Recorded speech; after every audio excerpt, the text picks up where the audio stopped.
Okay, just to put things in perspective, this informs me this is your third attempt. Yes, sir. Okay, so what happened to your earlier two attempts?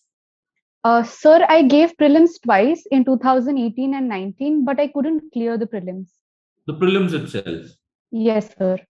Okay. Did you? Okay, so it's the prelims that you were not able to clear, and in this one you have been invited for an interview. Yes, sir. Okay, okay, okay. Pretty remarkable. So it obviously means you have done something different as far as the prelim itself is concerned. Okay, okay. You have graduated in economics. Sir, I did BA pass, so my major was in economics, but I've also studied political science and sociology from Ferguson College. Okay, okay. So you have not majored in any subject as such.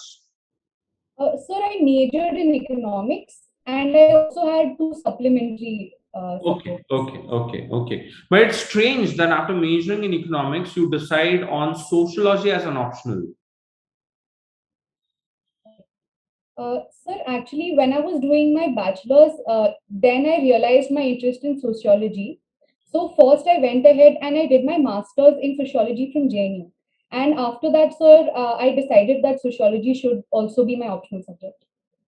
Okay, okay, okay.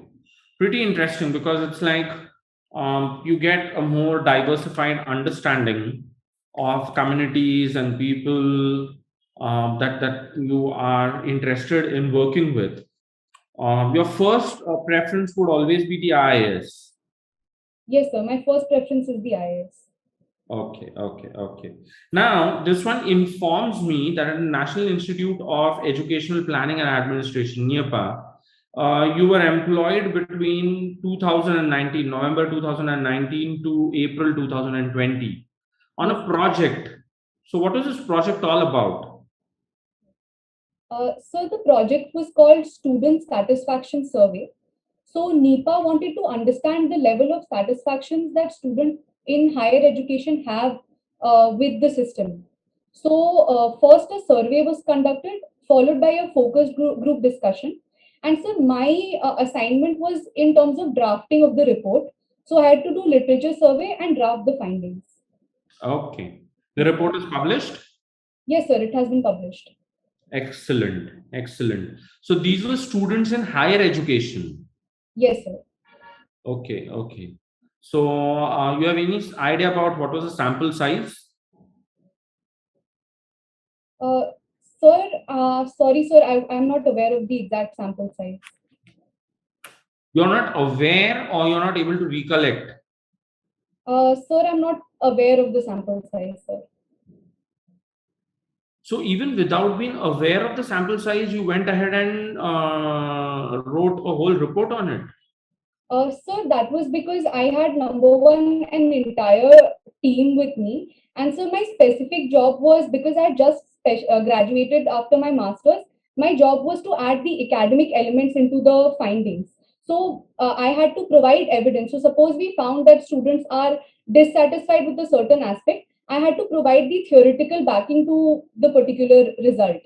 So that was my The main job, sir. theoretical backing to rationalize the dissatisfaction or to cover up the dissatisfaction? So to find reasons to explain the dissatisfaction, sir. Okay, okay. And these were students in professional higher education or the conventional sort of higher education that you had in terms of a BA and a ME? Sir, it was the conventional higher education programs across the country. Okay, okay. Any idea as to why were students dissatisfied? Sir, the first thing that people were dissatisfied with were the educational outcomes and the lack of employability. So Okay, that was the biggest issue.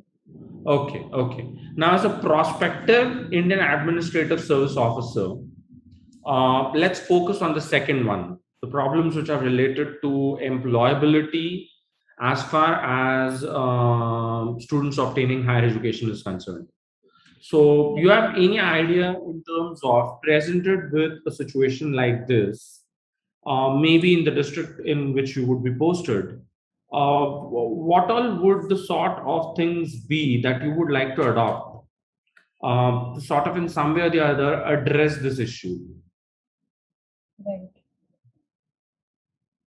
Sir, I think a number of changes are required. So the first is providing proper support to students who are generally first generation learners or students with some learning disability. So providing them with counseling services would help them decide on what kind of a career they want to go ahead and pursue. So secondly, encouraging linkages with the industry in terms of bringing industry experts and engaging them with with the curriculum and the pedagogy, that could help, sir.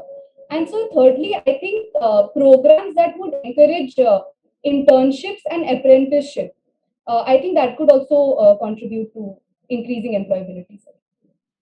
Lo behold, in all of this that someone mentions who has done theoretical work and who has done so much of work and is a prospective civil servant, one term which is significantly missing is skilling.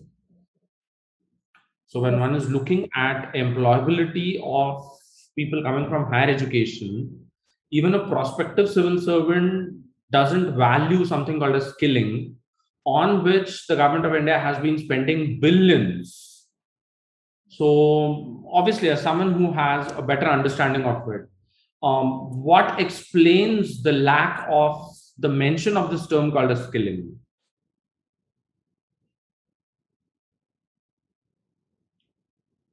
Sir, I think that it is not a structural problem. I don't think that if there is not a structural awareness of the importance of skilling.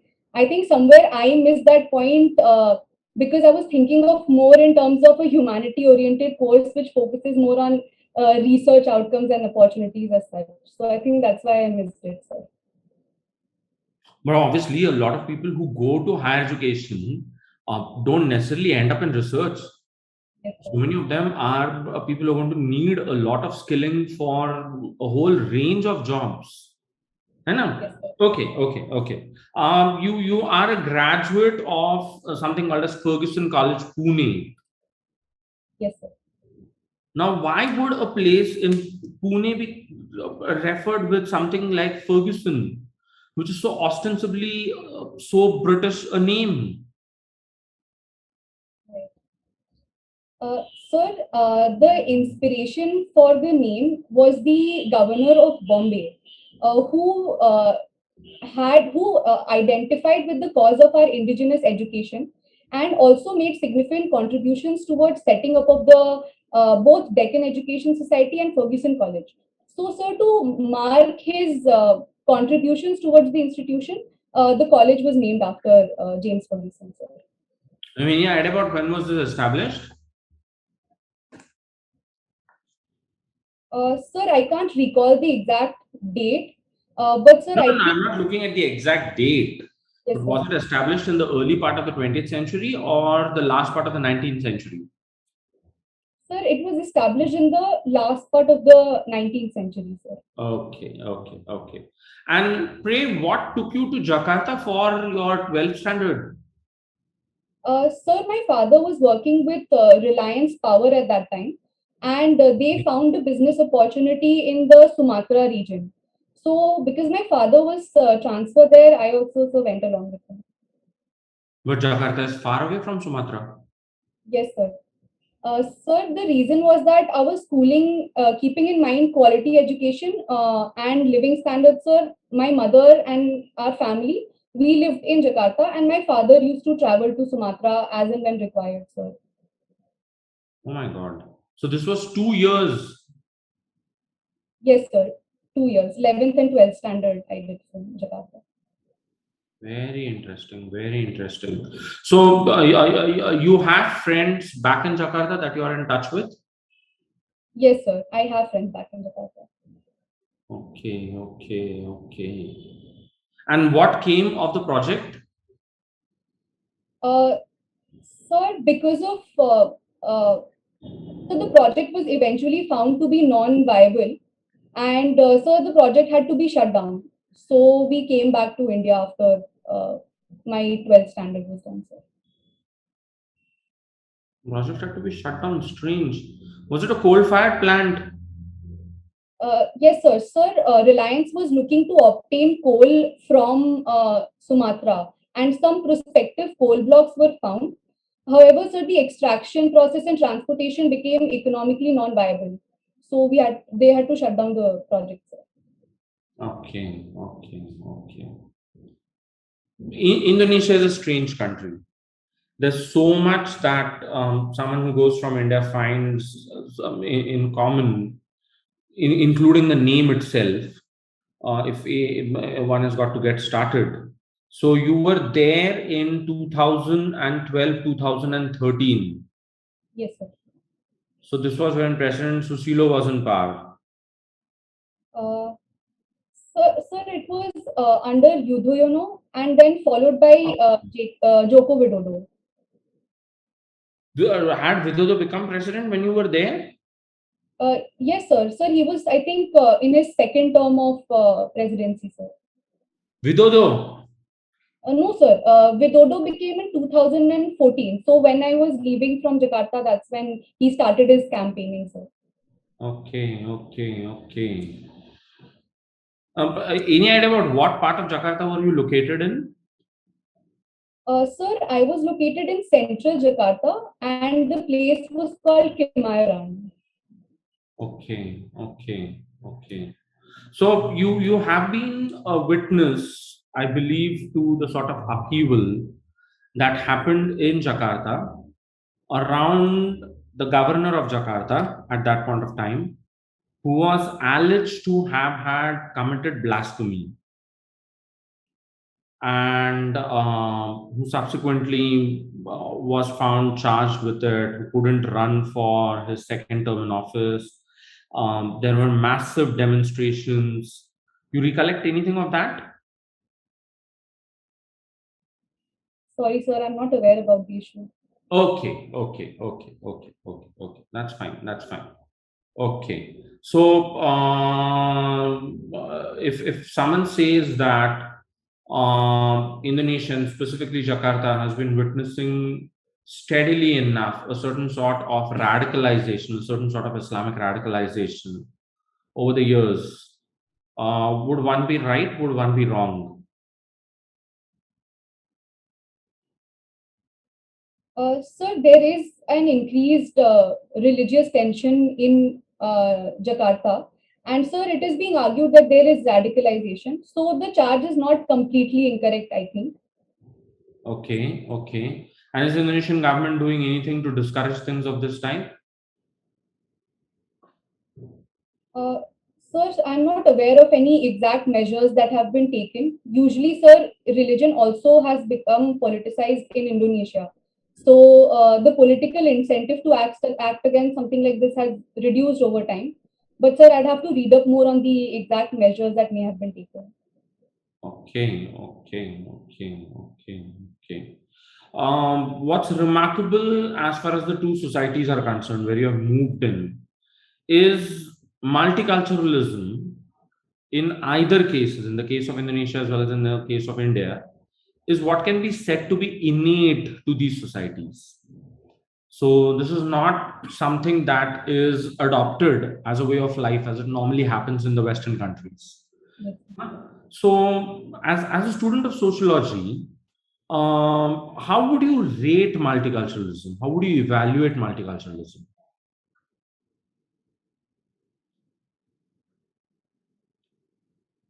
Uh, Sir, I think multiculturalism can have a few features. First of all, sir, the historical base of the culture from the number of sources that it derives from, that would be one. Secondly, sir, we can look at how people identify themselves, and that could be another criteria. And sir, third would be the relationship between communities and the perception that a member of one community has towards another. If there is any level of antagonism or is there cooperation, what underlies that interaction? I think these things can sociologically be looked into to understand multiculturalism. But multiculturalism by itself, is that good or is that a bad thing?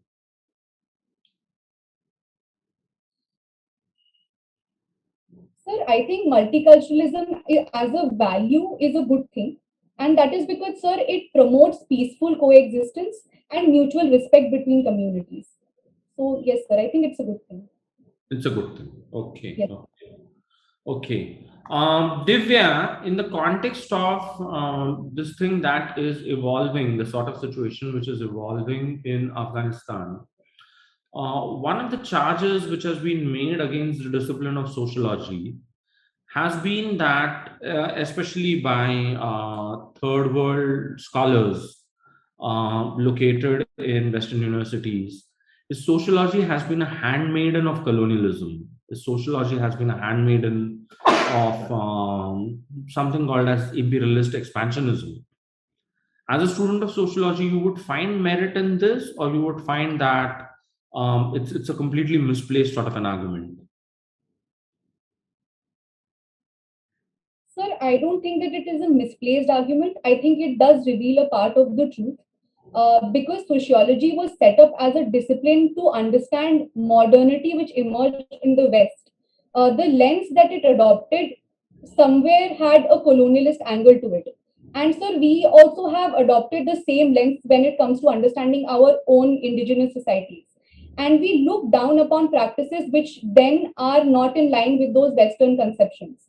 So, sir, partly I think it is true. But, sir, I also believe that there is a decolonization movement undergoing in the discipline of sociology, with a lot of subaltern scholars coming and challenging the narrative. So, sir, I think we are moving in a direction which is positive, sir. Okay, okay. So one believes that maybe over a period of time, one would be looking at a completely different discipline altogether. Okay, okay. So the point is that the Uttar Pradesh government has planned a legal initiative to control and stabilize the population of Uttar Pradesh. Now, as a student of sociology, do you believe that legal initiatives of this type, which incorporate elements of incentivizing and penalizing, are effective when it comes to controlling and stabilizing populations, growth of populations? Uh, Sir, I think I can understand the context which might have driven government to take such stringent measures against the growth of population in Uttar Pradesh. But sir, I believe that penalization as a method is number one top down, and it does not promote any behavioral change in individual. It merely creates a fear psychosis, which can then in the short term reduce the level of population as well, as we could see in, say, for instance, the one child policy in China. But sir, I think a more sustainable way would be to communicate with the population and making them realize that procreating more is damaging to their own interests. I think if that kind of culture can be developed, it will be a more sustainable way to control population, sir. Okay, okay, okay. So communication is important. Yes, sir. Okay, okay. And communication would work in the absence of, say, for example, affordable health care, which would reduce maternal mortality rates, infant mortality rates. So, yeah, even if that is not present, better communication would deliver the goals. Sir, actually, just communicating is not enough. We have to back it up with structural change. And that would come through, number one, as you said, the healthcare system. And number two, sir, also improving the state of education and women empowerment. So I think all of this goes hand in hand with communication, sir. So, communication is not just the thing that you should be looking at. Yes, sir. Why do you read dystopian fiction? Sir, my interest started at a very young age. And apart from the fact that I found the books very engaging, I think it also somewhere helped me look at the world in a different way. And the interest continues to this day, sir. And is there anything beyond Margaret Atwood that you're interested in? Yes, sir. Sir, there's Brave New World by Aldous Huxley. Okay. Sir, then there is George Orwell. There's William Golding's Lord of the Flies. Fahrenheit 451. Ray Bradbury. Yes, sir. Ray Bradbury. And sir, now I've started to venture into also things like Kafka's Metamorphosis, for instance. So this is the broad And spectrum. you've not gone through the Atwood books. Sir, I've only read The Handmaid's Tale by Margaret Atwood. Okay, okay, okay. You have pursued it in its teleserial form? No, no, sir. No, you have just read the book. Yes, sir. Okay, okay, okay, okay. You don't find something similar in Hindi fiction? Sir, I think I've never made that effort on my part to explore Hindi fiction. Mostly, I was introduced to novels through my father, and English was the language that I was introduced in. But, sir, it is something that I Most would. of these texts which you are mentioning, Divya, come from what is called as the Anglo-American canon. So these are texts which have been composed in English. These are texts which have been talking about the situation in the United States as well as in the United Kingdom. But there's a lot beyond that. So I don't know. I'm just suggesting things. How is this connected with an earlier genre of literature, which is called as Gothic? Are you aware of Gothic literatures? Sir, I've never read Gothic literature, sir. You've never read. You have never heard of Dracula? Sir, I've heard of Dracula as folk fiction, but I've never read the book on Dracula, sir. Nothing. So you have not gone through Frankenstein, never seen Dracula, never tried to connect with or whatever you have been reading as dystopia with the Gothic that has gone before it. Sir, I'm broadly aware of Mary Shelley, I think, wrote Frankenstein. And so, probably as a young kid, I've read it, but I can't recall Okay. if I. Yes, sir. Okay, okay, okay, okay. I would just believe that you would get a lot of time to pursue all of this. You've been awarded a JRF. Yes, sir. Are you working on it? Sir, right now I'm pursuing my MPhil in sociology from JNU. So, yes, sir, I'm working on it. So working on that. Yes, sir. Okay.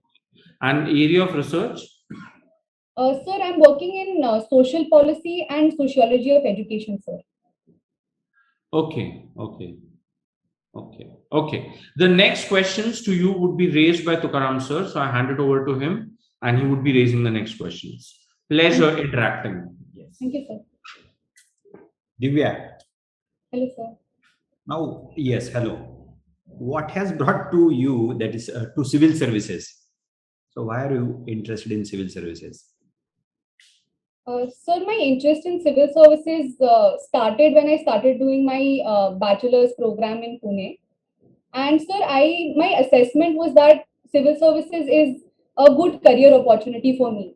And I remember a personal anecdote as well. In 2013, sir, I think the prime ministerial candidate that time, Narendra Modi ji, he started his campaigning from Ferguson College. And so at that time was my first real life exposure to the IAS and IPS, and I thought that this would be an interesting career to pursue, sir. Okay. Yes, sir. But if you are asked to just elaborate upon few components of the civil service, in the sense of being the best opportunity or good opportunity, let us say, so what would be those? Well, the first thing is that it gives me status, respect, and recognition. And I do want those things, particularly as a woman, sir. Sir, apart from that, the service is extremely dynamic in nature. It is a professional service. And so, thirdly, it has a social orientation. I think these three things make me attracted to the services, sir. Okay. Okay. So these are the three things. Yes, sir. Okay. Okay. You must have studied Max Weber, Yes, sir. and he propounded three major forms of authority. Yes, sir. Now, do you think that analysis is still relevant, or is there a need to review the same and come up with some sort of different conception and take it forward? Sir, the three authorities that he outlined, traditional, charismatic, and legal rational, I think so these forms of legitimate authorities still exist in our society. But sir, I think with time, a lot of other things are also gaining legitimacy. For instance, sir, the corporate sector, which can't strictly be categorized in any of the three categories. So I think we could look at exploring more forms of authorities that have emerged, sir. Okay. Let us just focus on the legal rational authority. Yes, sir. And if you are asked to use that category to evaluate Indian bureaucracy, public bureaucracy, especially public bureaucracy. Yes, sir. So, to what extent that would be useful for us?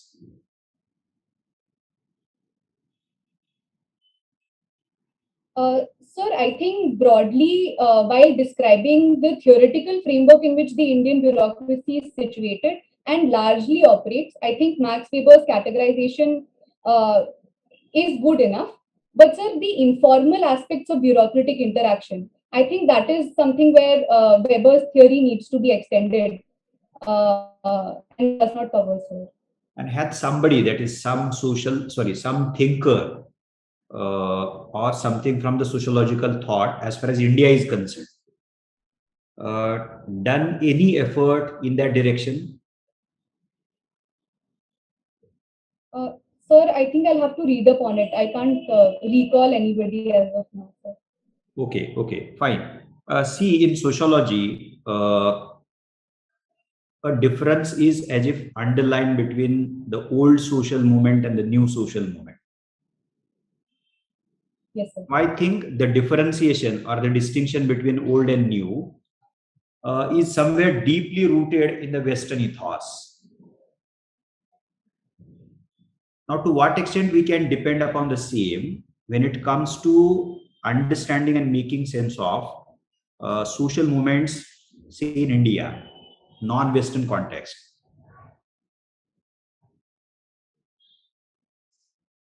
Sir, I think in India, both old social movements and new social movements coexist.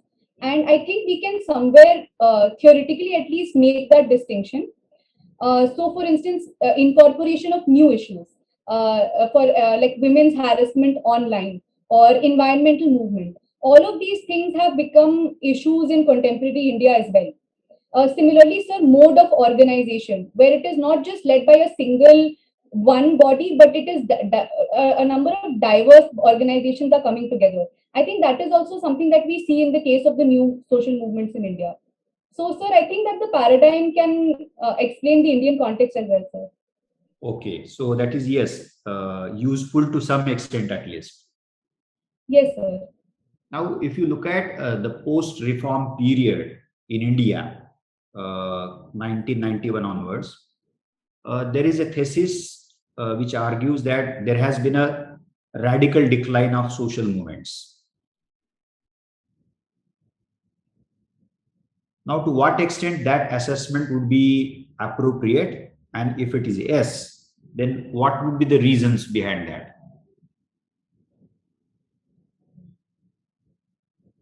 Sir, I would not say that there has been a radical decline in social movements, although I would say that the nature of these movements have undergone a shift. So, when we are talking about, let's say, the farmers' movement, earlier the issue was things like land reform or basic changes in the traditional framework of agriculture. But, sir, with the rise of organizations like Shetkari Sangathan in Maharashtra and Mahendra Singh Tikayat in UP, the agenda completely shifted in terms of how we can make agriculture and rural life more sustainable in the context of a liberalized economy. So, sir, these social movements, I think, still exist. Only their nature has undergone a shift, sir. Okay, yes, thank you, Divya. Thank you. Thank you, sir.